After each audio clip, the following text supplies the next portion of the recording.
Halo, Assalamualaikum warahmatullahi wabarakatuh. Perkenalkan, nama saya Reska Syafa Zahira dari kelas 3A Ilmu Komunikasi. Pada kesempatan kali ini, saya akan menjelaskan dengan singkat bagaimana sejarah Sumpah Pemuda dan akan melakukan wawancara dengan orang yang ada di lingkungan rumah saya. Untuk teman-teman yang belum tahu bagaimana tentang sejarah Sumpah Pemuda, yuk simak video ini sampai habis ya.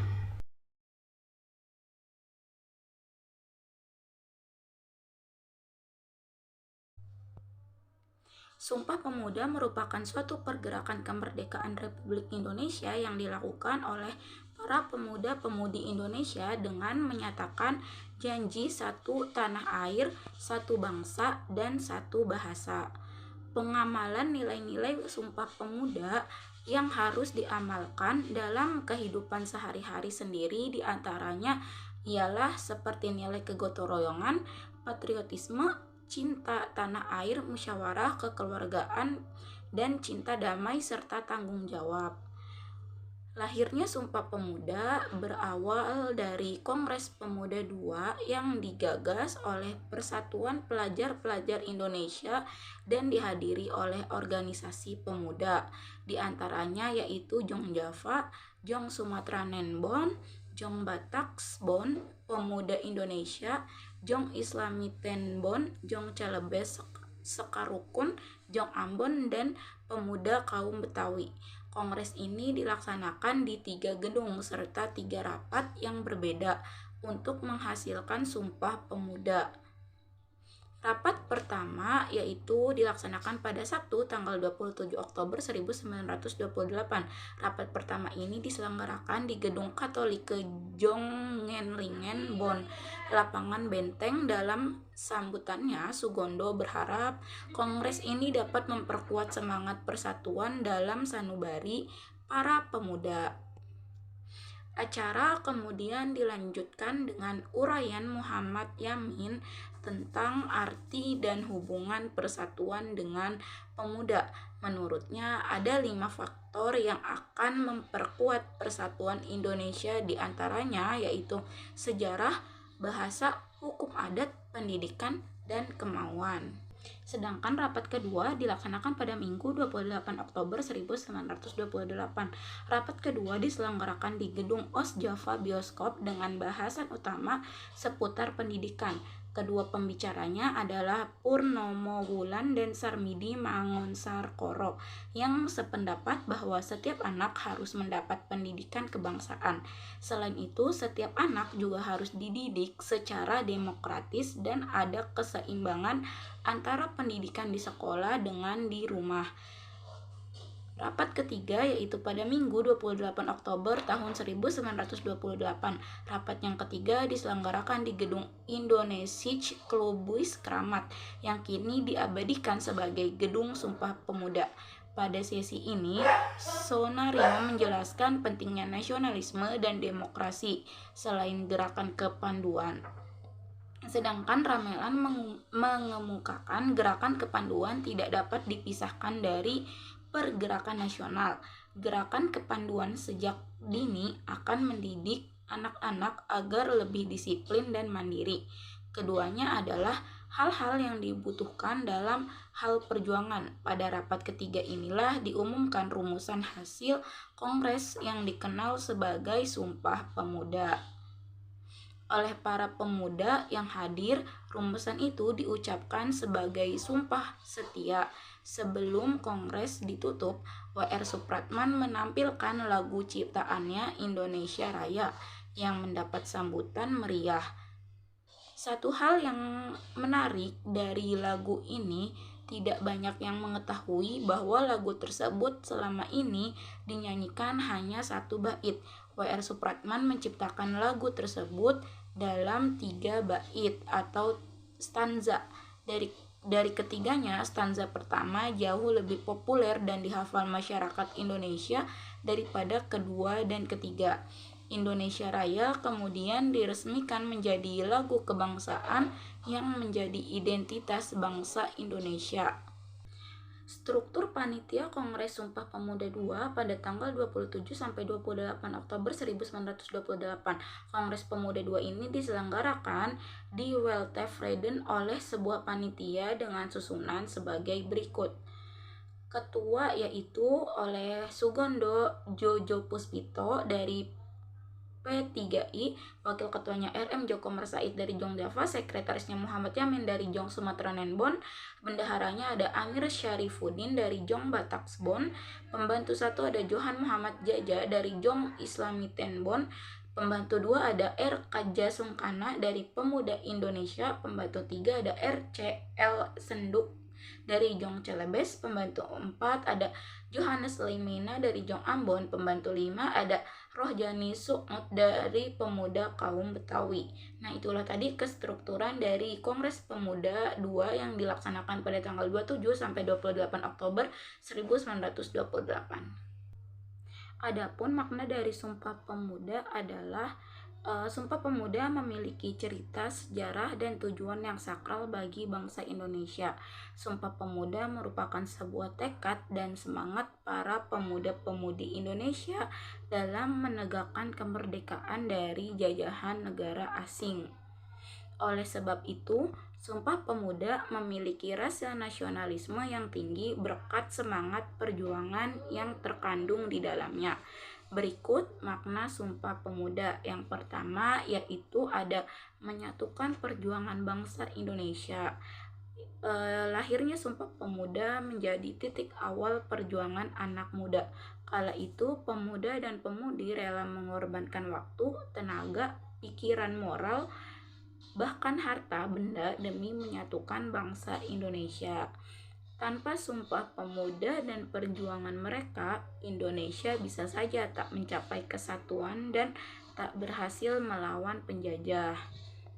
Karenanya, amalkan semangat juang dan lanjutkan energi positif mereka pada generasi kini dan seterusnya dalam mengambil langkah apapun demi kemajuan dan kebersatuan bangsa Indonesia.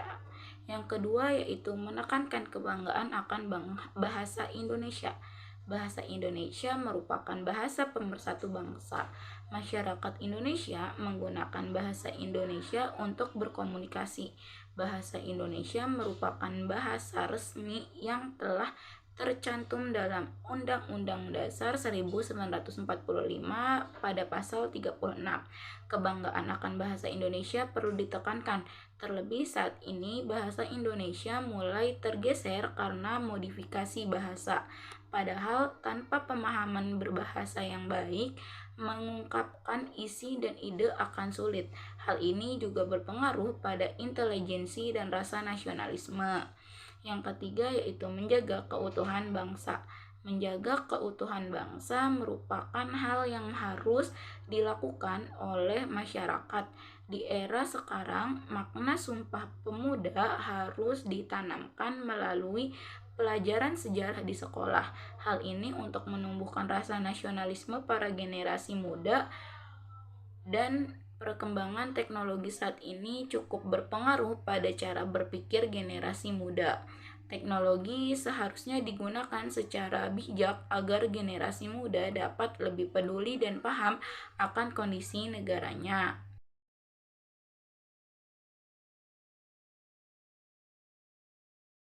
Sumpah Pemuda.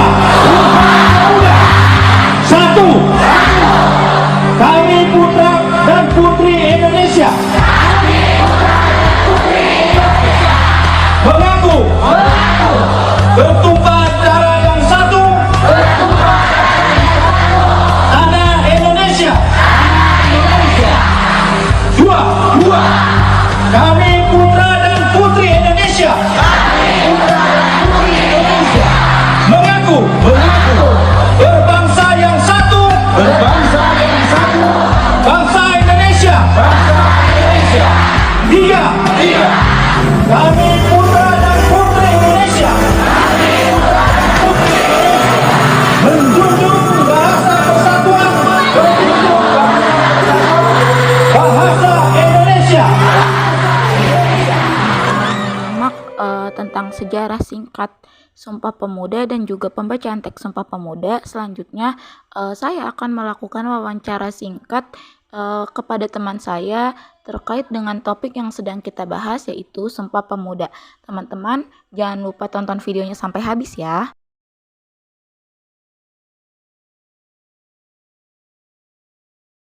Assalamualaikum warahmatullahi wabarakatuh.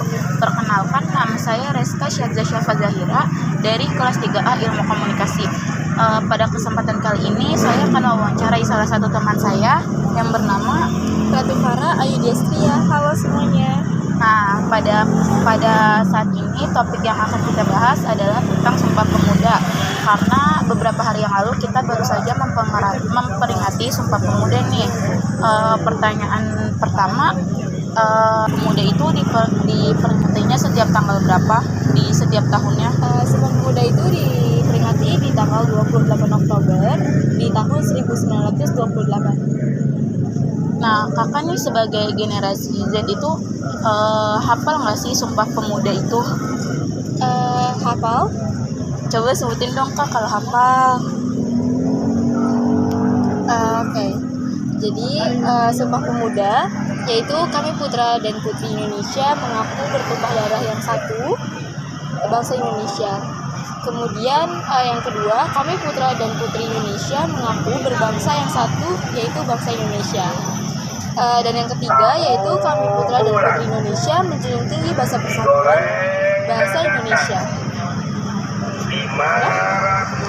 Oh iya, ternyata kakaknya hafal nih guys, keren banget. Walaupun eranya udah modern tapi tetap gak lupa sama Sumpah Pemuda.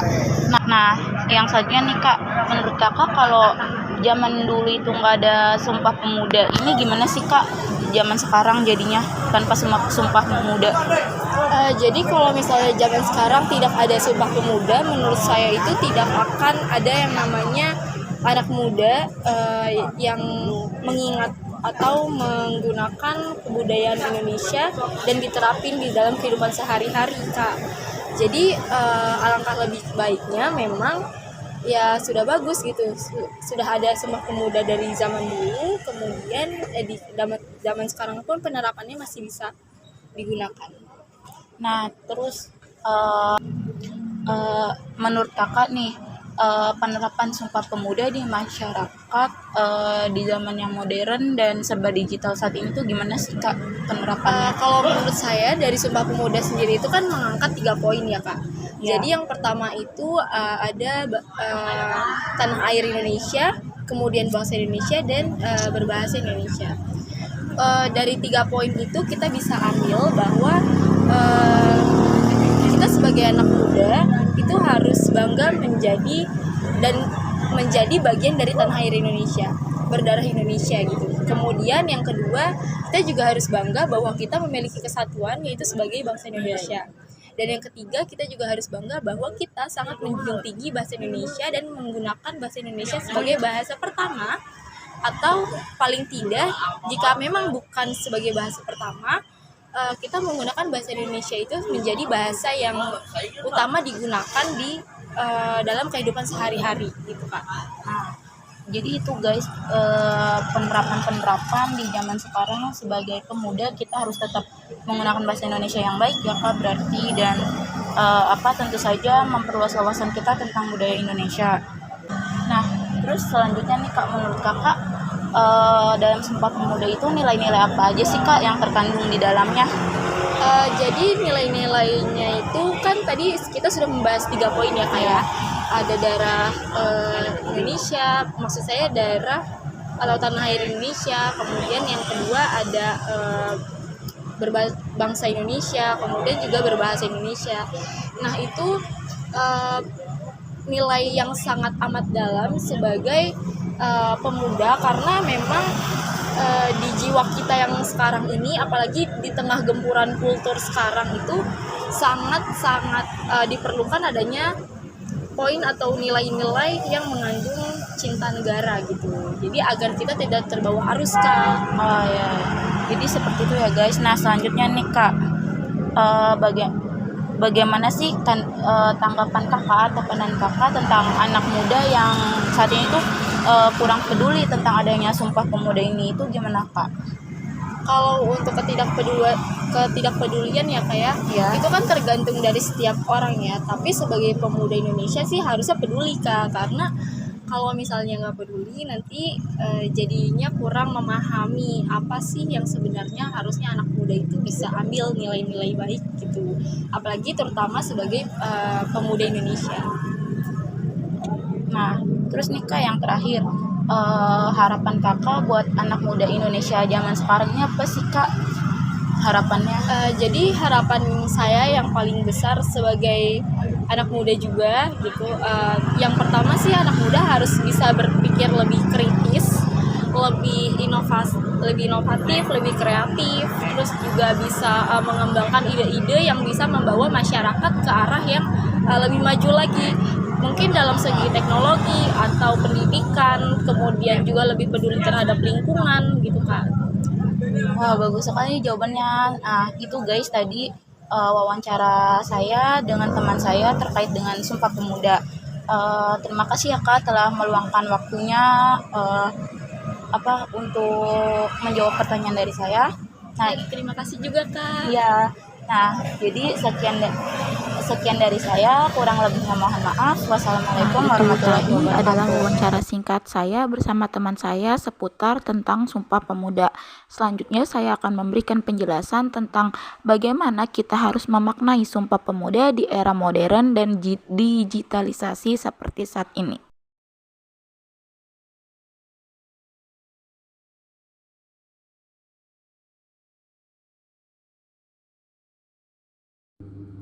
Selanjutnya saya akan menjelaskan bagaimana kita seharusnya memaknai Sumpah Pemuda di era yang sudah modern dan serba digital seperti saat ini. Sumpah Pemuda seharusnya dimaknai dengan hikmat oleh seluruh kalangan masyarakat Indonesia, utamanya adalah para pelajar yang merupakan wajah bangsa di masa depan. Namun, di era digitalisasi ini yang mana internet menjadi konsumsi sehari-hari bagi pelajar merupakan salah satu faktor yang menjadikan kurangnya pelajar dalam memaknai Sumpah Pemuda. Hal ini bisa saja terjadi karena ketidaktahuan mengenai bagaimana cara mereka dapat memaknai Sumpah Pemuda di zaman yang modern seperti ini. Tentu saja dalam memaknai Sumpah Pemuda tidak hanya direnungkan, melainkan perlu adanya tindakan yang positif agar apa yang diperjuangkan dahulu dapat terus dipertahankan sampai nanti. Untuk itu ada beberapa cara yang dapat dilakukan oleh pemuda atau pelajar milenial untuk memaknai Sumpah Pemuda, yaitu yang pertama adalah saling menghormati dan menghargai sesama. Saat ini isu toleransi menjadi topik hangat yang sering diperbincangkan baik di media sosial maupun dunia nyata. Banyak sekali kasus intoleransi yang masih terjadi di Indonesia. Namun juga banyak pasang mata yang peduli dan aktif menyuarakan toleransi. Sebagai pelajar yang cerdas, tentunya harus dapat menghormati dan menghargai orang lain. Hal ini bisa dimulai dari menghormati orang di sekitar, orang yang berbeda jenis kelamin, orang yang berbeda agama, orang yang berbeda pemikiran, dan perbedaan-perbedaan lain yang sebenarnya merupakan sebuah kesatuan. Dengan menumbuhkan rasa saling menghormati, diharapkan dapat memupuk kembali rasa bangsa dan meminimalisir berbagai kejadian yang berpotensi memecah belah bangsa. Yang kedua yaitu menggunakan produk dalam negeri. Para pelajar yang tentunya lebih paham dan update mengenai produk-produk tertentu seperti fashion, elektronik, dan lainnya seringkali lebih tertarik dan lebih sering menggunakan produk luar negeri. Mungkin masih banyak yang menganggap remeh produk buatan dalam negeri. Bisa jadi juga karena produk dalam negeri dianggap memiliki kualitas yang kurang bagus dibanding produk luar negeri, ataupun karena faktor gengsi. Untuk itu, dalam memaknai Sumpah Pemuda, pelajar harus lebih menghargai dan lebih sering memakai produk dalam negeri guna meningkatkan meningkatkan rasa cinta terhadap tanah air. Selain meningkatkan rasa cinta tanah air, para pelajar juga dapat meningkatkan apresiasi terhadap UMKM sebagai penopang perekonomian masyarakat. Yang ketiga yaitu menggunakan bahasa Indonesia dengan baik dan benar. Di era sekarang banyak dijumpai pelajar Indonesia yang lebih sering menggunakan bahasa-bahasa gaul ataupun bahasa asing untuk berkomunikasi sehari-hari. Sering juga ditemukan kesalahan-kesalahan dalam penulisan atau pengucapan kata dan kebingungan mengenai cara menggunakan bahasa Indonesia dengan baik dan benar. Hal ini merupakan keprihatinan yang mendalam mengingat bahwa bahasa Indonesia merupakan bahasa resmi negara. Bahasa Indonesia merupakan bahasa pemersatu yang harus dibanggakan dan jangan sampai disepelekan. Selanjutnya yaitu ada menyebarkan pesan positif penggunaan media sosial. Merupakan hal yang sangat umum di era sekarang. Banyak pelajar dari sekolah dasar sampai mahasiswa yang sudah menggunakan media sosial. Tentunya media sosial diharapkan menjadi salah satu media bagi pelajar untuk menyebarkan pesan yang positif di mana saja dan kapan saja. Dengan menyebarkan pesan positif akan menimbulkan dampak yang cukup besar bagi masyarakat. Hal ini sangat cocok untuk menyebarkan kembali semangat Sumpah Pemuda, yakni Bertanah Air Satu Indonesia. Yang selanjutnya ada mempelajari budaya yang ada di Indonesia. Masa remaja merupakan masa dengan rasa keingintahuan yang sangat tinggi dan tahap untuk mencoba beberapa hal yang baru. Untuk itu, masa ini merupakan tahap yang tepat bagi pelajar untuk mempelajari budaya bangsa dan mengenal lebih jauh mengenai kebudayaan Indonesia. Terlebih dengan bermacam-macamnya kebudayaan yang dimiliki bangsa, menjadikan proses belajar budaya tidak membosankan dan lebih bervariasi. Yang selanjutnya ada menanamkan rasa bangga terhadap tanah air. Cara lainnya yang dapat dilakukan adalah menanamkan dan menumbuhkan rasa bangga dan cinta terhadap tanah air kepada para pelajar. Dengan banyaknya keberagaman budaya, kekayaan alam, keramahan masyarakatnya, dan prestasi para penduduknya merupakan beberapa alasan kenapa pelajar harus cinta kepada Indonesia. Penanaman rasa bangga dan cinta kepada tanah air kepada pelajar merupakan hal yang vital, mengingat pelajar adalah harta negara yang harus dididik dengan benar agar selalu bisa memperjuangkan bangsanya. Baik, itu saja yang dapat saya sampaikan terkait dengan sejarah singkat Sumpah Pemuda dan juga video wawancara saya bersama salah satu teman saya. Juga video tentang penjelasan saya terkait dengan bagaimana kita harus memaknai Sumpah Pemuda di era yang sudah modern dan digital seperti saat ini. Untuk teman-teman yang sudah menonton video ini sampai habis, terima kasih. Sampai jumpa di video-video selanjutnya ya.